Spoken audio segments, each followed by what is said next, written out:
Apocalipsis 14, versículos 6, 11 dice: vi volar por en medio del cielo a otro ángel que tenía el evangelio eterno para predicarlo a los moradores de la tierra, a toda nación, tribu, lengua y pueblo, diciendo a gran voz: temed a Dios y dadle gloria, porque la hora de su juicio ha llegado, y adorad a aquel que hizo el cielo y la tierra, el mar y las fuentes de las aguas. Otro ángel le siguió diciendo: ha caído Babilonia, la gran ciudad, porque ha hecho beber a todas las naciones del vino del furor de su fornicación.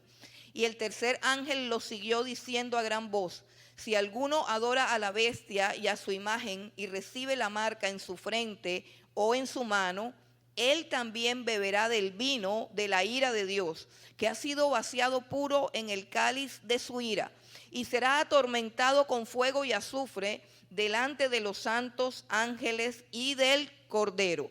Y el humo de su tormento sube por los siglos de los siglos, y no tienen reposo de día ni de noche los que adoran a la bestia y a su imagen, ni nadie que reciba la marca de su nombre. Padre, te damos gracias en esta mañana por tu bendita palabra, Señor. Te damos gracias porque la has puesto como luz delante de nuestro camino. Te damos gracias, Dios del cielo, por tu infinita misericordia y bondad con que nos has hecho bienaventurados por el privilegio de conocer, de aprender, de estudiar, Señor, de descubrir esta palabra tuya que tú entregaste. Padre, te damos gracias. Te pido, Dios, en esta hora que tu Espíritu Santo nos asista, que sea tu presencia, Señor, obrando en cada uno de nosotros, en las mentes de los que escuchan, Señor, en mi mente, Dios, en mis labios, en mi corazón, en mi boca, Señor, que tú tomes todo el control absoluto, Dios, de este tiempo y de este momento, Padre Santo, y que tu palabra llegue a lo más profundo de nuestros corazones, Señor, que la podamos comprender, asimilar, entender, que la podamos atesorar y aún más, Padre, que la podamos difundir, Señor, para salvación de todos aquellos que aún no te han conocido. Padre, gracias, Señor, en el nombre de Jesús. Amén y amén. No sé cuánto quedó de lo que acabamos de leer, pero en todo caso, lo que acabamos de leer, si usted leyó así con el entendimiento, es grave, ¿cierto? Es bastante fuerte, es bastante fuerte. Y vamos a la segunda parte de un mensaje llamado La ira del Cordero. Resulta que la semana pasada no pude terminar y había bosquejado todo pensando en que iba a poder terminar, pero no pude terminar, y recordé que una de las características de la ira del Cordero es que no termina. No termina así tan fácil.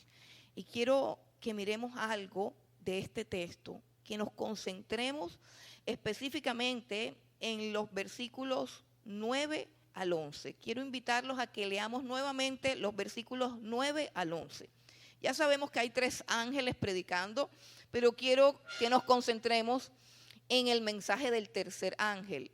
Versículo 9 al 11 dice: el tercer ángel lo siguió diciendo a gran voz: si alguno adora a la bestia y a su imagen y recibe la marca en su frente o en su mano, él también beberá del vino de la ira de Dios, que ha sido vaciado puro en el cáliz de su ira, y será atormentado con fuego y azufre delante de los santos ángeles y del Cordero.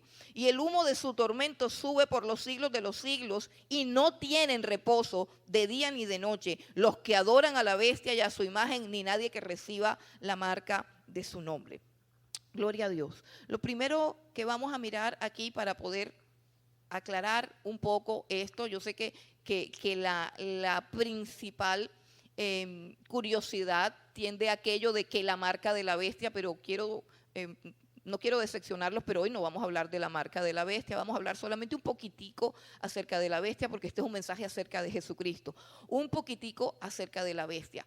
Cuando hablamos de la ira de Dios, la semana pasada dijimos que lo que genuinamente causa la ira de Dios es el hecho de que los hombres detengan con injusticia la verdad. ¿Cuál verdad? La verdad acerca de la deidad, acerca de Dios, de su infinito poder y de su majestad. Esa verdad fue claramente revelada por Dios a través de ¿qué? De las cosas hechas, de modo que los hombres no tienen excusa y sabemos que Dios existe por todo lo que la creación es en su infinita sabiduría, complejidad e inteligencia, hermosura y gloria y esplendor, y todo lo que podemos ver en la creación grita con total claridad: existe un Dios que es el creador, de modo que no hay excusa para ningún hombre. Pero habiendo conocido a Dios a través de esa revelación clara de su existencia plasmada en la creación, dice que los hombres detienen con injusticia la verdad. Y eso es lo que causa la ira de Dios. La ira de Dios se manifiesta desde el cielo contra los hombres que hacen eso, contra los hombres que detienen con injusticia la verdad acerca del conocimiento de Dios. Pero no solamente quedaron allí, no solamente detuvieron la verdad, no solamente adulteraron, cambiaron y trastornaron la verdad, sino que también cambiaron la gloria del Dios incorruptible en imagen de criaturas corruptibles. Y terminaron dándole culto a las criaturas antes que al Creador. Y eso es lo que ocasiona la ira de Dios. Ese movimiento de profanar la grandeza de Dios, creando una adoración falsa y creando un Dios falso. Y todo este movimiento, el movimiento de la iniquidad, es un movimiento viejo que comenzó desde el momento en que Satanás le dijo a Eva: no morirás, sino que serás como Dios, sabiendo el bien y el mal. Y ese deseo de Satanás de sentarse en el trono de Dios y de ser adorado por todas las criaturas de Dios en el lugar de Dios, ese deseo no ha terminado en su corazón. Él fue expulsado, pero él continúa con ese deseo. Y una de las cosas que él ha implantado en el corazón del hombre es ese deseo de ser adorado. Entonces, todo el plan de la iniquidad, todo el desarrollo de la maldad están llegando a un clímax. Y ese clímax consistirá en el momento en que un hombre cuyo advenimiento es por el poder de Satanás, se siente en un trono y sea adorado por toda la tierra. Esa es, digámoslo así, el desarrollo de la iniquidad, la manera como la iniquidad va creciendo y va aumentando hasta el punto de que se siente en el trono un hombre inicuo, llamado en la Escritura un hombre inicuo, usurpando el trono de Dios y usurpando la adoración y la gloria que le pertenecen exclusivamente a Dios. Ese hombre que se sentará en ese trono y que reclamará la gloria que le pertenece a Dios y que usurpará el trono de Dios aquí en la tierra, porque Él tiene su trono en el cielo y su trono es inconmovible. Pero ese hombre que va a usurpar la gloria, el reino y la soberanía de Dios aquí en la tierra, ese hombre tiene un nombre y es la bestia. Vamos a 2 de Tesalonicenses. Un momentico, a 2 de Tesalonicenses, capítulo 2, y leemos 3 y 4. Dice la palabra de Dios: nadie os engañe en ninguna manera, porque no vendrá, refiriéndose a la segunda venida de Cristo. Pablo está diciendo esto: no vendrá sin que antes venga la apostasía. Ya vino la apostasía. Una iglesia apóstata es una iglesia que ha puesto al hombre en el centro. Esa es la iglesia apóstata. La apostasía es cuando usted va a una iglesia y le dicen que todo lo que usted visualice es suyo. Que todo lo que usted declare será hecho. Que todo lo que pise la planta de su pie le pertenece. Que usted es dueño de todo lo que se imagina y de todo lo que desea. Y que Dios es un ayo que simplemente viene a cumplir sus deseos. Cuando usted llega a una iglesia así, Yo quiero hacer un ejercicio. ¿Cuántos han llegado a una iglesia así? Levanten la mano, no me digan amén. Levanten la mano. ¿Cuántos han estado en una iglesia donde le dicen que tú eres el pechichón del Señor? Que todo lo que tú visualices, que todo lo que tú declares, que todo lo que yo, el yo en el centro. Ese es el principio satánico de serás como Dios. Y eso se llama apostasía. Ahora pregunto, ¿cuántos conocen iglesias así? Exacto, deben aullar. Cierto. Deben aullar, iglesias así. Entonces estamos en apostasía. Ya llegó, claro, ya llegó hace rato. Antes están demasiado alargada la cosa. Demasiado. No vendrá sin que antes venga la apostasía y se manifieste el hombre de pecado, el hijo de perdición. Ay, ¿qué es lo que hace el hombre de pecado, el hijo de perdición? Versículo 4. El cual se opone y se levanta contra todo lo que se llama Dios o es objeto de culto, tanto que se sienta en el templo de Dios como Dios, haciéndose pasar por Dios. Así que todo ese movimiento de que usted sea el centro de la atracción, de que los pastores sean el centro de la atención, que sean adorados, que sean venerados, todo ese cuento que le da la gloria al hombre y no a Dios, es todo el proceso de Satanás de llevar a la cúspide aquello que produce y hace que se derrame la ira de Dios. La ira de Dios. Y cuando estudiábamos en el libro de Romanos nos dice que la ira de Dios se revelaba desde el cielo, o sea, que estaba en el presente revelándose, y aprendimos cómo se revela esa ira. En la descomposición moral, en la descomposición social, en el degeneramiento que están experimentando los seres humanos con su homosexualismo, con su depravación, con la ruptura de los valores, con la ausencia del afecto natural con que las mujeres marchan para abortar sus hijos.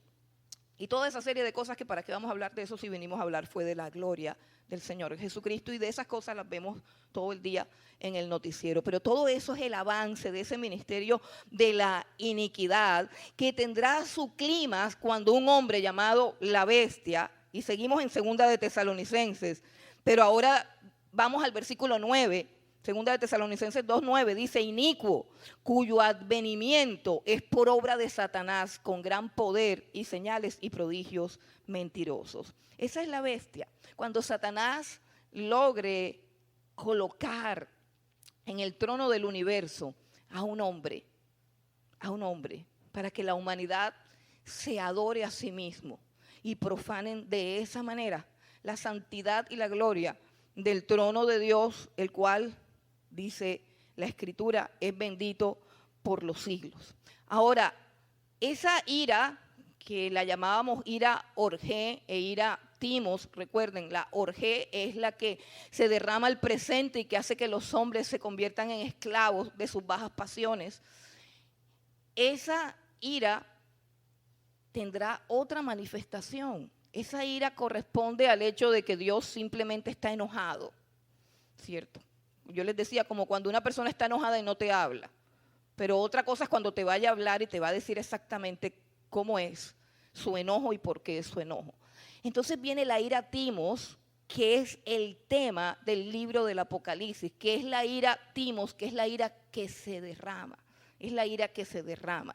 La ira del Cordero, que es peor que si me aplastara una montaña. ¿Recuerdan eso? Que lo escuchábamos la semana pasada, que es peor que ser aplastado por una montaña. Esta ira será derramada pura y completa.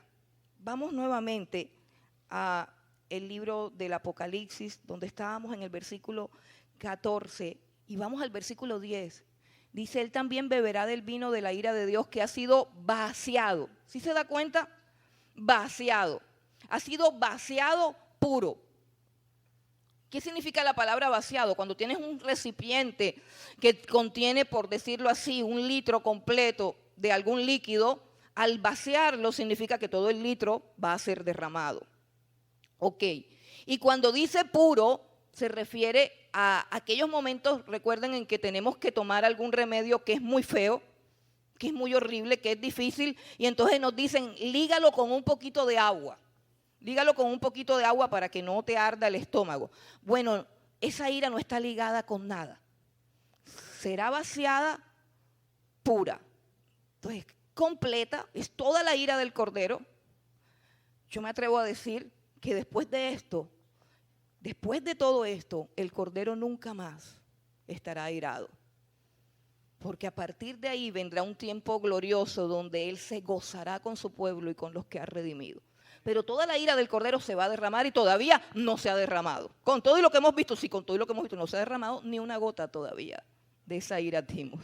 No ha caído sobre nosotros ni una gota de esa ira timos. No ha caído sobre la humanidad ni una gota de esa ira timos. ¿Ok? ¿Y cómo lo representa el libro del Apocalipsis? La ira timos está representada en un rollo que está escrito por dentro y por fuera. ¿Y qué contiene el rollo? Contiene toda la ira del Cordero, la ira timos derramada, pero sellada, no derramada, perdón, sino sellada, retenida, por causa de su misericordia y por causa de su paciencia. Y ese rollo que tiene 7 sellos contiene todas las plagas del Apocalipsis, todas, sino que se desarrollan de una manera progresiva.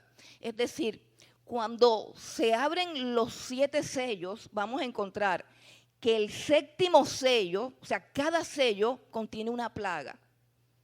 Cada sello contiene una plaga. El primer sello que se abre contiene un jinete en un caballo blanco. Y eso suena bonito, un jinete en un caballo blanco. Se parece como a Jesús, porque a Jesús lo tipifican como un jinete en un caballo blanco. Pero resulta que es exactamente lo opuesto, es el anticristo.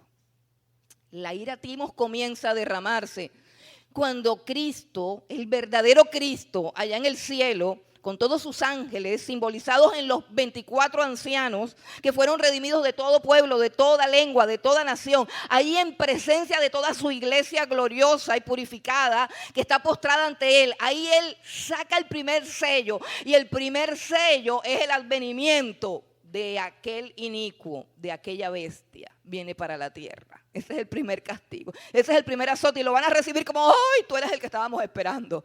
Pero ese es el primer sello, esa es la primera plaga. Uno que parece bueno, pero no es. Uno que se parece a Cristo, pero no es el anticristo. Pero ese no es el tema no son los sellos. Se siguen abriendo los sellos y hay cada vez más plagas, pero cuando llegan al 7º sello, el 7º sello abre 7 trompetas. Y continúan las trompetas. Imagínense que esto es un rollo que estamos abriendo, ¿cierto? Estamos abriendo un rollo. Se está desenrollando. Primero 7 sellos, pero el 7º sello cuando se abre tiene 7 trompetas. Y cada sonido de trompeta es una plaga. Y estoy hablando de la ira del Cordero. Todo esto es la ira del Cordero.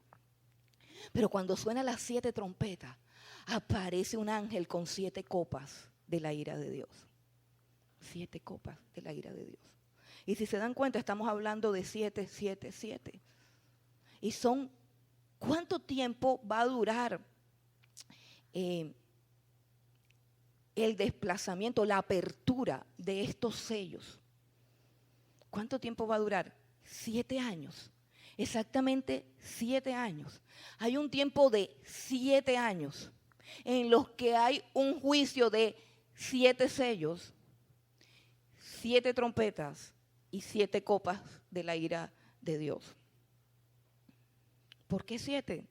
Porque 7 significa lo completo, lo perfecto, lo divino, lo que es correcto, lo que es santo y lo que es justo.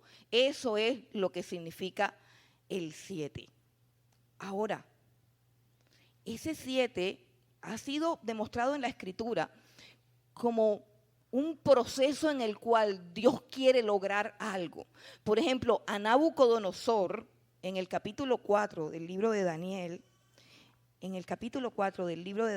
encontramos que a Nabucodonosor le envió Dios un juicio. Daniel capítulo 4, un juicio de 7 años. Daniel 4, versículo 25.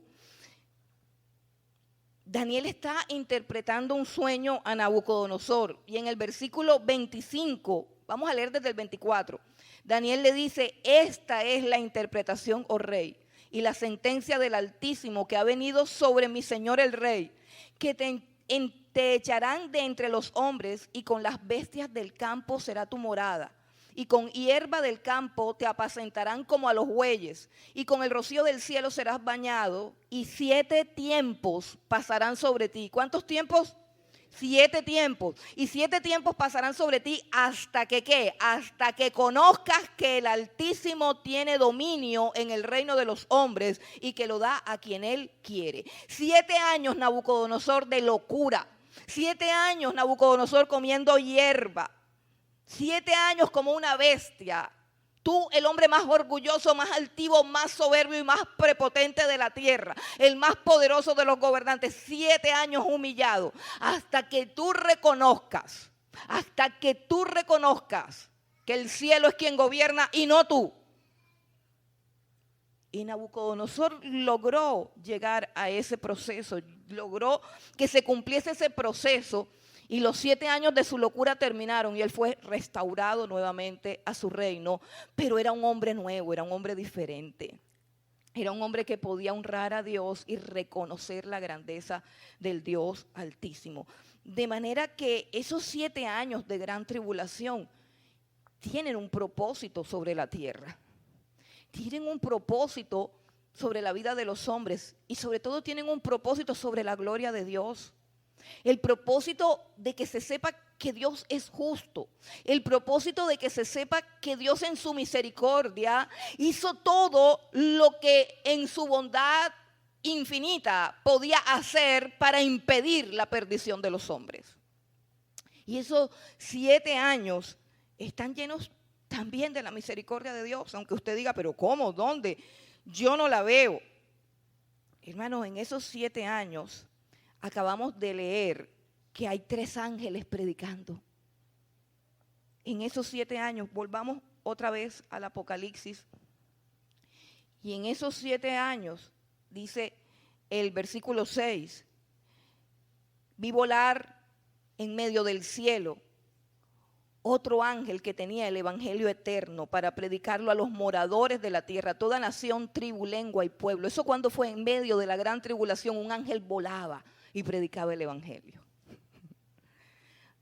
Yo lo que creo es que como nosotros, hermano, perdón si me equivoco, como nosotros somos tan perezosos, y ay de nosotros con nuestra pereza, como nosotros somos tan cobardes, y ay de nosotros por nuestra cobardía, a Dios le va a tocar para que el evangelio eterno sea conocido por toda la tierra, que hasta sus ángeles lo van a predicar, cosa que en esta dispensación nos corresponde a nosotros, los encargados de predicar el evangelio, para que las personas que no tienen a Cristo no sucumban bajo la ira de Dios. Somos nosotros, somos la iglesia, somos la iglesia. Escuché a un pastor que decía, siento en mi conciencia, no sé si lo decía o lo escribió, que yo no puedo entretener en este tiempo tan difícil, no puedo entretener al pueblo de Dios. Sería un crimen si yo entretuviera al pueblo de Dios y si me negara a decirles la verdad. Bueno, un ángel está predicando el evangelio y él dice, ese ángel dice a gran voz, teman a Dios y denle gloria porque la hora de su juicio ha llegado y adoren a aquel que hizo el cielo y la tierra. Otro ángel le siguió diciendo, ha caído Babilonia. Están diciendo, miren, el sistema religioso apóstata que adulteraba la palabra de Dios y que obligaba a los hombres a adorar un Dios falso, porque hay 2 maneras de hacer la apostasía. Y lo voy a decir con claridad. En la iglesia tradicional, la iglesia de la luz, como dicen alguna película, la iglesia tradicional o la iglesia de la luz, la apostasía tiene que ver con obligar a los hombres a adorar estatuas, lo cual es una abominación para Dios. Pero en la Santa Madre Iglesia Evangélica, la apostasía tiene que ver con desfigurar el carácter de Dios y hacer que adoren a un Dios que le gusta el dinero y que bendice a las criaturas si le dan dinero. Eso es un monstruo peor que el de las estatuas. Así que ese sistema va a caer. Y el ángel volaba y diciendo, oigan, ya cayó el sistema falso de religión, ya cayó Babilonia, delante de sus ojos está encendida en fuego. Y luego dice un tercer ángel, y como que no entendieron bien, y el tercer ángel dice, si alguno adora a la bestia y a su imagen, beberá del vino de la ira de Dios, que será vaciado puro. 3 ángeles predicando, pero no solamente son 3 ángeles, hubo 144,000 sellados que también predicaban el evangelio en medio de la gran tribulación. 144,000 sellados. 3 ángeles y 2 testigos. 2 testigos que se cree que son Moisés y Elías. Eso no importa. Lo único que sabemos es que ni eres tú ni soy yo. Son otros 2. Moisés y Elías. Puede ser que no sean ellos, que hayamos fallado, no importa, pero son 2 testigos, 2 varones de Dios que todo el mundo reconoce como varones de Dios. Van a descender a la tierra y ¿sabe qué van a hacer? Los van a matar. Los van a matar. ¿Y saben qué van a hacer? Van a hacer fiesta cuando los maten, celebrando el asesinato de los 2 siervos de Dios. ¿Para qué son esos 7 años de gran tribulación? Para que quede demostrada la pecaminosidad del hombre y la justicia y la santidad de Dios, junto con su misericordia y con su gracia, que aún se estará derramando. Porque el hecho de que esos ángeles prediquen y el hecho de que Dios coja a esos 2 siervos que se deben quedar con Él en la gloria, que no tienen por qué venir acá a sufrir semejante humillación, decida también mandarlo, eso es gracia, hermano. Eso es gracia. Eso es mucha gracia, eso es demasiada misericordia y eso es demasiada paciencia. Así que en esos 7 años de juicio, en esos 7 años de tribulación, cuando se suelten los sellos, cuando suenen las trompetas, cuando caigan las plagas a la tierra, también Dios estará batiendo su bandera de misericordia y haciendo un llamado al arrepentimiento. Pero mira lo que dice en el libro del Apocalipsis, que no se arrepentirán. No tengo aquí la cita, pero dice que ni aún así se arrepentirán. Después de que caigan todas las plagas, ni aún así se arrepentirán. Ni aún así se volverán a Dios. ¿Por qué? ¿Por qué? ¿Por qué tanto odio? ¿Por qué tanta rabia? ¿Por qué tanta maldad? ¿Por qué tanta iniquidad? Porque Dios los abandonó a una mente reprobada, implacables, sin afecto natural, desobedientes a los padres, aborrecedores de Dios, que no solamente saben que lo que hacen es malo, sino que se gozan cuando lo hacen. Entonces, hermano, 9:20, ahí sí lo tenía aquí y pensé que no era esa la cita. Vamos al 9:20. Dice, y los otros hombres, esto es como el final de todas las plagas, Apocalipsis 9:20, dice, y los otros hombres que no fueron muertos con estas plagas, ni aún así se arrepentían de las obras de sus manos, ni dejaron de adorar a los demonios y a las imágenes de oro, de plata, de bronce, de piedra y de madera, las cuales no pueden ver, ni oír, ni andar. Y no se arrepintieron de sus homicidios, ni de sus hechicerías, ni de su fornicación, ni de sus hurtos. ¿Sabe? Independientemente de la escatología, está el sentido común.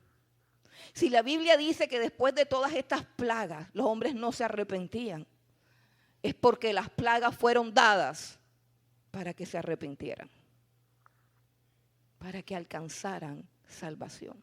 Bueno, pero ¿y salvación de qué? Si están en la gran tribulación, ¿cierto? Qué cosa tan horrible. 7 años de gran tribulación. Ahora yo pregunto, ¿la ira del Cordero durará 7 años nada más? ¿La ira del Cordero es justa si dura 7 años nada más? Pregunto, siglos de blasfemia, siglos de pecado, siglos de maldad, generaciones de profetas y de ministros de Dios torturados y sacrificados desde Abel hasta Jesucristo, y aún en el presente muchos de nuestros hermanos están siendo asesinados. Muchos siervos de Dios están siendo asesinados en este momento por predicar el evangelio. Entregan sus vidas valientemente, sabiendo que el costo de obedecer la gran comisión es la muerte. Y nosotros que la tenemos gratis no lo hacemos.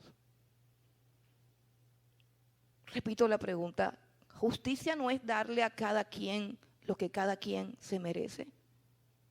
Si nos parece que es horrorosa 7 años de tribulación, ¿por qué no nos parece que es horrible siglos y siglos de blasfemias, de hurtos, de violaciones, de depravaciones, de blasfemias contra Dios, de los enemigos de Dios? Nos debe asombrar su misericordia. Nos debe asombrar todos los años que pasan y amanece el sol y la tierra está firme debajo de nuestros pies. En este momento, hermanos, en este momento, cientos de niños están siendo abusados por sus padres, violados. En este momento, muchas personas están siendo asesinadas. En este momento, muchos gobernantes de las naciones se están metiendo al bolsillo la plata del pueblo. En este momento, la iniquidad avanza y lleva siglos y siglos. ¿Serán suficientes 7 años? Y es que la ira del Cordero no durará 7 años. La ira del Cordero es el castigo eterno. Cuando nosotros decimos escapa de la ira venidera, no nos estamos refiriendo a los 7 años de la gran tribulación solamente, no. Nos estamos refiriendo a un castigo que es eterno. Y quiero que regreses nuevamente conmigo a Apocalipsis 14, donde estábamos. Y vamos a mirar algo que tiene que ver aquí. Este es el final de esos 7 años. ¿Cómo es el final? Dice el versículo 10. Él también beberá del vino de la ira de Dios, que ha sido vaciado puro en el cáliz de su ira. Y después de que se beba todo eso, dice, y será atormentado con fuego y azufre delante de los santos ángeles y del Cordero, y el humo de su tormento sube por los siglos de los siglos, y no tienen reposo ni de día ni de noche. ¿Cuánto durará el tormento? Eterno. No tienen reposo ni de día ni de noche. El humo de su tormento sube por los siglos de los siglos. Y yo quiero hacer un paréntesis para que no quede un vacío. Tú me dirás, bueno, pero esos son los que adoran a la bestia. ¿Sabe que el ser humano es adorador? Eso no lo podemos dejar de ser. Usted es un adorador. El problema es qué es lo que usted adora. Y usted o adora a Dios o se adora a sí mismo. Y todos, escuche bien, todos los que se adoran a sí mismos, en este momento están practicando el sistema religioso de la bestia. ¿Qué cosa la bestia tan horrible? ¿Qué es la bestia? Le voy a decir una cosa, hermano. La bestia es un ser que es más inteligente y más poderoso que todos nosotros juntos. Así que si usted es capaz de adorarse a sí mismo en su debilidad, en su flaqueza, en su insignificancia, usted con total facilidad va a caer postrado a los pies de la bestia. ¿Sí me está entendiendo? Con total facilidad. La única salvación es que usted conozca a uno que es más grande que la bestia. Y usted aprenda a adorar al Señor Jesucristo en espíritu y en verdad. Porque cuando lo adoramos a Él, ya todo lo demás es bestia. Todo lo demás es una bestia. Pero los que adoran a la bestia no piensan que eso es una bestia, sino el ser más precioso del planeta.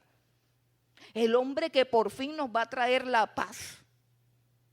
Y una cantidad de cosas. Así que yo quiero advertirte, si en este momento Tú eres el centro de tu propia vida. Y si en este momento tú no has aprendido, no has conocido al Rey de Reyes, al único Dios inmortal, invisible, encarnado en la persona de Jesucristo, que es el resplandor de su gloria y la imagen misma de su sustancia, si tú hoy no te puedes postrar de todo corazón a adorar al Rey de Reyes y Señor de Señores, tú estás en peligro de terminar adorando una cosa inferior que se llama la bestia.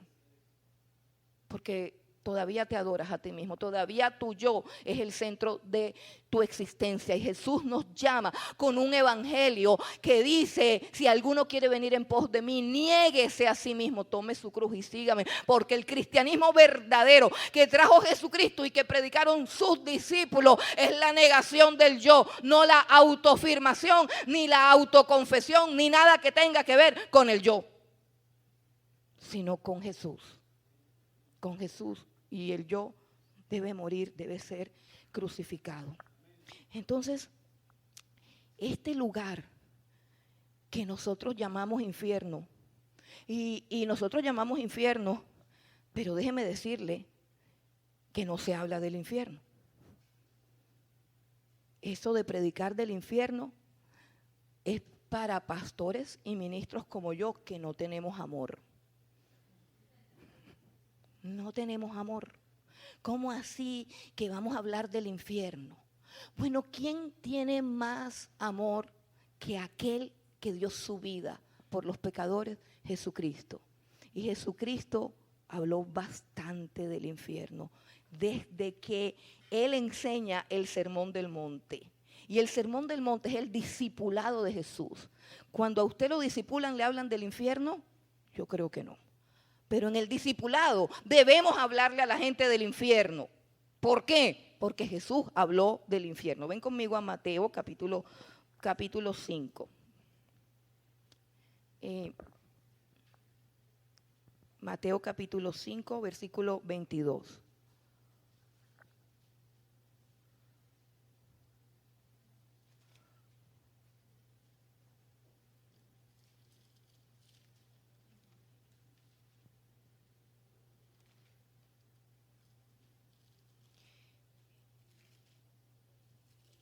¿Cuántas veces no está la palabra infierno en el discipulado de Jesús? Muchísimas veces, se lo voy a dejar de tarea, busque para que encuentre todas las veces en que Jesús habla del infierno en medio del Sermón del Monte. Mateo capítulo 5, versículo 22 dice, pero yo os digo que cualquiera que se enoje contra su hermano será culpable de juicio. Y cualquiera que diga necio a su hermano será culpable ante el concilio. Y cualquiera que le diga fatuo quedará expuesto al infierno de fuego. ¿A dónde? Al infierno de fuego. ¿Me inventé yo eso? No. ¿Se lo inventaron algunos? No. Jesucristo habló del infierno. Mateo 5, 22, ahora vamos al 29 y 30. Dice, por lo tanto, si tu ojo derecho te es ocasión de caer, sácalo y échalo de ti, pues mejor te es que se pierda uno de tus miembros y no que todo tu cuerpo sea echado, ¿dónde? Al infierno.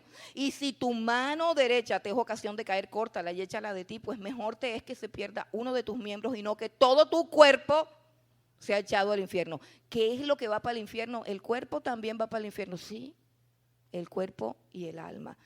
Vamos ahora a Mateo 10.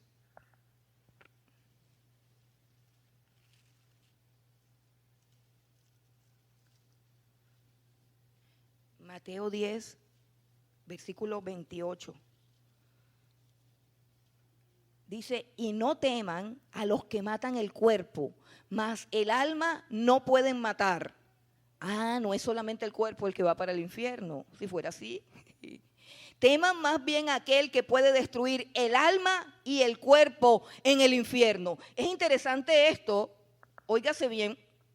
Porque no se supone que ya todo el mundo está destruido ahí en los 7 años de la gran tribulación con todas esas plagas tan terribles. Dice, no. A los que queden los van a echar al infierno. A todos los que estén sin Cristo los van a echar al infierno. Que destruye tanto el alma como el cuerpo. Solo a Él debemos temer. Ahora vamos a Mateo 18, del 8 al 9. Pero, de pronto de un momento a otro se destruye el alma y cuerpo y finalmente ya. Mateo 18, del 8 al 9, dice: por tanto, si tu mano o tu pie te es ocasión de caer, córtalo y échalo de ti. Mejor te es entrar en la vida cojo o manco que teniendo 2 manos o 2 pies ser echado en el fuego que eterno. Ahora no solamente es fuego, sino que también es eterno. También es eterno. Bueno, vamos también a Mateo 25, 41. El Señor Jesús, estoy solamente tomando algunas cosas. ¿Qué es el infierno? ¿Eso qué es? ¿Qué es el infierno? Mateo 25, 41. Dice: entonces dirá también a los de la izquierda: apartaos de mí, malditos, al fuego eterno. O sea, al infierno, fuego eterno. ¿Preparado para quién? Para el diablo y sus ángeles. El infierno es un lugar que Dios preparó. Hay gente que dice: no, pero que el infierno es, o sea, cuando ya no hay nada, que no queda nada. O sea, pero ya eso es un hueco y ya, el vacío, la nada. No. El infierno es un lugar preparado por Dios para el diablo y sus ángeles. Pero no es el reino de Satanás, ni es el reino de los demonios. No, ellos no reinan ahí. Ellos no reinan ahí. El que reina es Dios. Pero ¿cómo así? Claro, hermano. ¿Usted sabe qué es el infierno? El infierno es la justicia de Dios para todos aquellos que han pecado y han blasfemado su nombre. El infierno en sí mismo, podemos decir, es ausencia de Dios. Sí, porque Dios no está. No está su presencia, que es la fuente de gracia, de bondad, de amor, de paz. No, no está. Pero sí está su justicia. Esa es la llama que arde eternamente. La justicia de Dios. ¿No nos da Dios a nosotros vida eterna? ¿No es la salvación vida eterna? ¿O usted cree que la salvación es nada más que no vamos a ir a la gran tribulación y ya? No, porque eso todavía no está claro. Ir o no ir, eso todavía para algunas personas no está clara. Pero la salvación es vida eterna en Cristo Jesús. ¿Y qué será la perdición? Pues muerte eterna. Pero ¿cómo así muerte eterna? Si el que se muere pues no sabe más nada. No es que muerte eterna es estar excluido de Dios por la eternidad. Y eso es el infierno. Un lugar preparado por Dios para que todo pecador sufra en un grado de tormento exactamente igual a su grado de maldad. Y para siempre. Y para siempre. Eso es el infierno. Es un lugar donde está la inteligencia divina. Y usted dice: ¿cómo así? Hermano, ¿recuerdan cuando Jesús dijo: ay de ti, Corazín, ay de ti, Betsaida? Porque si en Sodoma y en Gomorra se hubieran hecho todos los milagros que yo hice en ti, se hubieran convertido. Por lo tanto, el día del castigo, el castigo será más tolerable para Sodoma y Gomorra que para ustedes. ¿Qué quiere decir eso? Que hay grados de castigo, o grados de sufrimiento, o grados de tormento, o grados de tortura. ¿Según qué? Según la maldad de cada uno. Porque cuando se van para el infierno, después del juicio de Dios, después de una sentencia de castigo que tiene que ver con las obras de cada uno de los pecadores, que a pesar de los juicios de Dios, no se arrepintieron. El infierno es un lugar.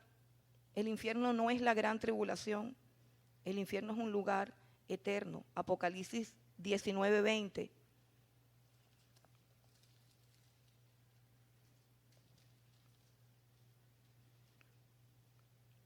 Dice: y la bestia fue apresada, y con ella el falso profeta. ¿Cuál bestia? El gobernante mundial que se creía Dios y que demandó de la humanidad que lo adoraran como a Dios.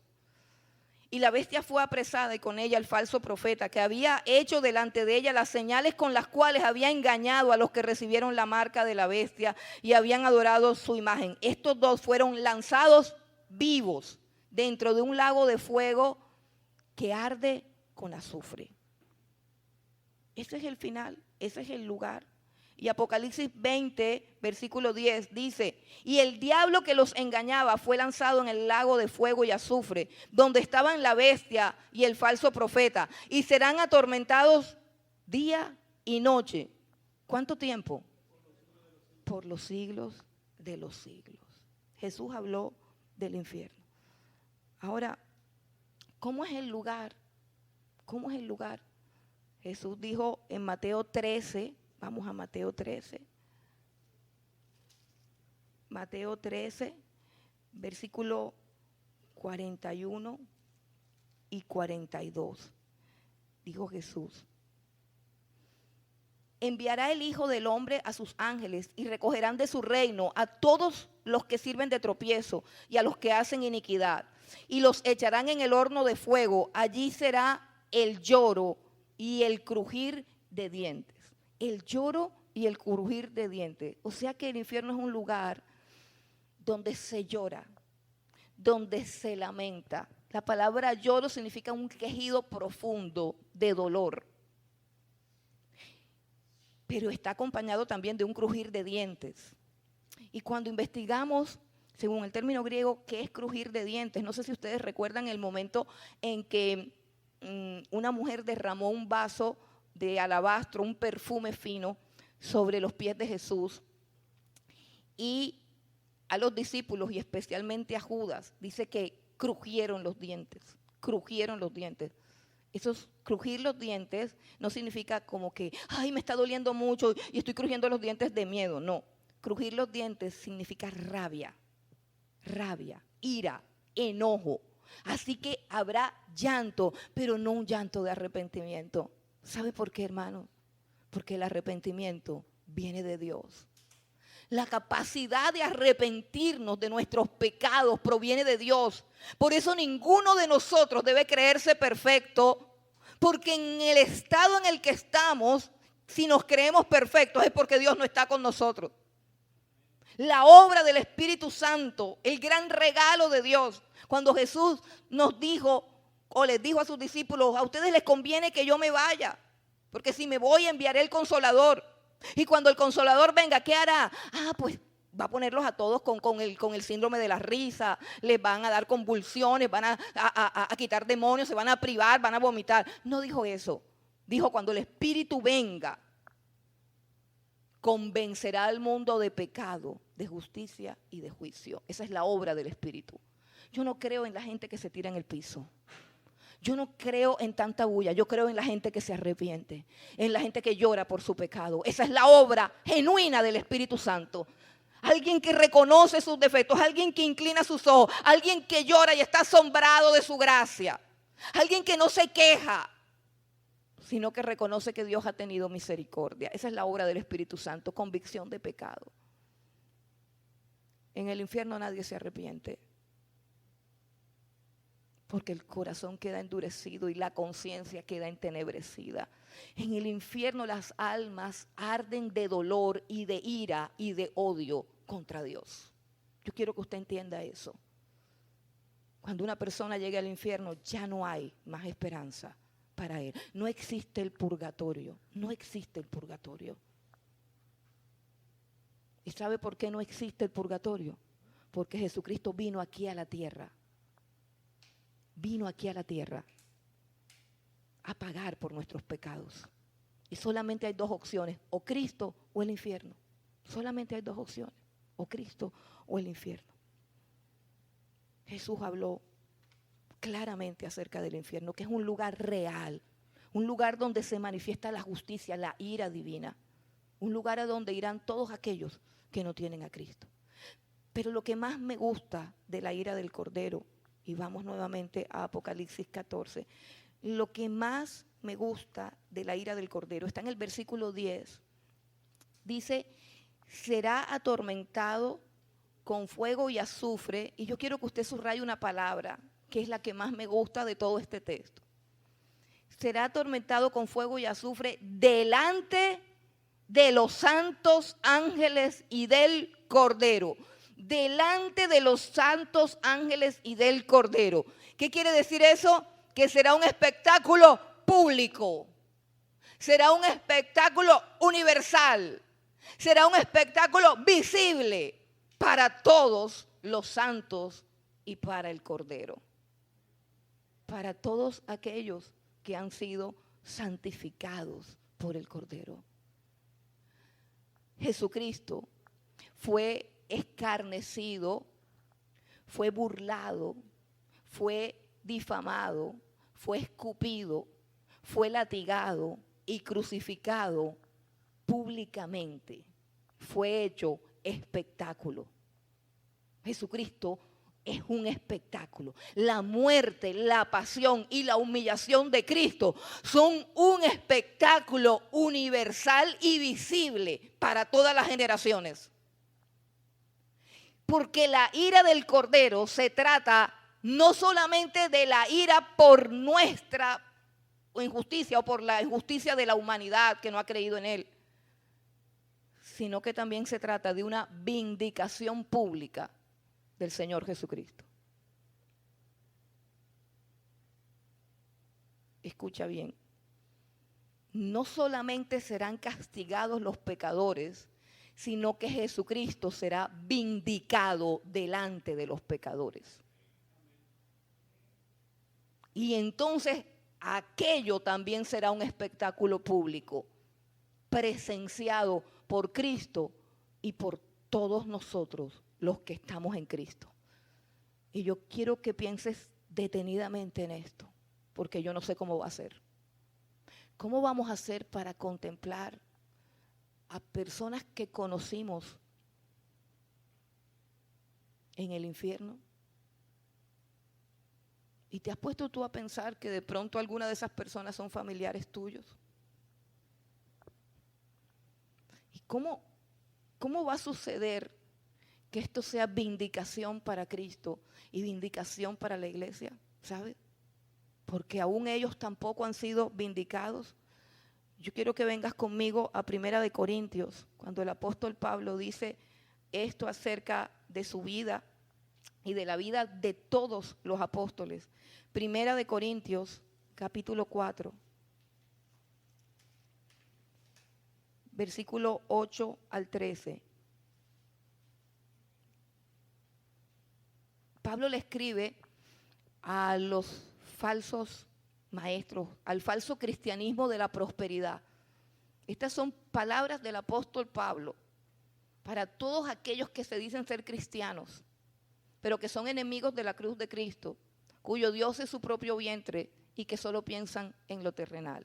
Versículo 8, dice Pablo, ya están saciados, ya estáis ricos, sin nosotros reináis, y ojalá reinaseis para que nosotros reinásemos también juntamente con vosotros. Porque según pienso, versículo 9, Dios nos ha exhibido a nosotros los apóstoles como postreros, como sentenciados a muerte, porque hemos llegado a ser espectáculo al mundo, a los ángeles y a los hombres.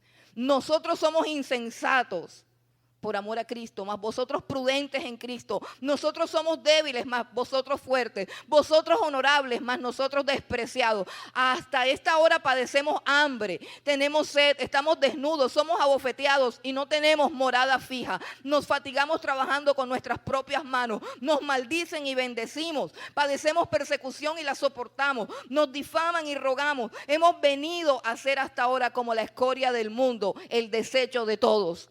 Pero todos ellos, dice el libro del Apocalipsis, serán vindicados.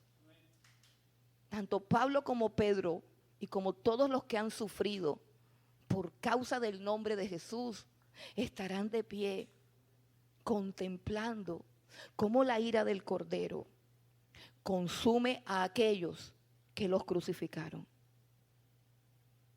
Pablo, Pedro y Juan estarán de pie mientras Nerón, Domiciano y todos ellos crujen sus dientes de dolor eternamente y para siempre. Eso se llama vindicación para Cristo. No solamente justicia para el pecador, sino también justicia para el Hijo de Dios y para su pueblo. Hermanos, Dios nos llama a huir de la ira venidera. Cristo nos llama a huir de la vida, de la ira venidera. Él estuvo aquí en la tierra y sobre Él, en la cruz del Calvario, se derramó la ira de Dios, que se debió derramar por mi pecado, por mi pecado. Esa ira se debe derramar sobre mí. Pero Jesús hace un llamado y dice: no tienes que ir allá si aceptas mi regalo gratuito. Yo me tomo esa copa, yo me bebo esa copa. ¿Lo recuerdan en Getsemaní? ¿Lo recuerdan hablando a sus discípulos? La copa que me ha dado el Padre, ¿acaso no la he de beber?